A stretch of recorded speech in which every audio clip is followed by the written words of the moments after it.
அடிக்காம தான் வளர்க்கணுமாமே. அடி வாங்காம அப்புறம் எப்படி வளருவீங்க? நான்லாம் அடி வாங்கி தான் வளர்ந்தேன். அடி வாங்கினதுனாலதான் வளர்ந்தேன். இப்போ இருக்கிற பசங்களாம் ஐஸ்கிரீம் மாதிரி சாஃப்டா இருக்கிறாங்க. கொஞ்சம் வெளில வந்தா போதும் மெல்ட் ஆயிடுறானுங்க. ஏன் தெரியுமா? இவங்களுக்கு எல்லாம் வலினா என்ன, கஷ்டம்னா என்னன்னு தெரியாமலே வளர்ந்துடுறாங்க. எல்லாருக்குமே இருக்கிற ஆசை என்ன தெரியுமா?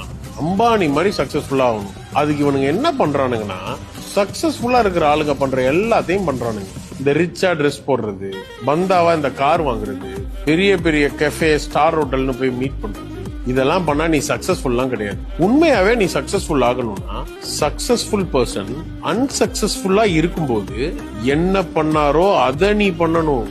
No rich cars, no costly cafes, no time for family and friends. கஷ்டப்படணும். இந்த அடியெல்லாம் பட்டுட்டு ஒருத்தன் வரான் பாரு, அவனோட ஃபியூச்சர் தான் வழியே இல்லாம சந்தோஷமா இருக்கும். நீ அதை பார்த்துட்டு அவனோட சந்தோஷமான லைஃப் ஸ்டைல மட்டும் ஃபாலோ பண்ணன்னு வச்சுக்கோ, இருக்கிறதும் போயிடும்பா. வளரணும்னா வழியை தேடிப்போம். நமக்கான வழியை நம்ம தான் உருவாக்கிக்கணும். Download ShareChat.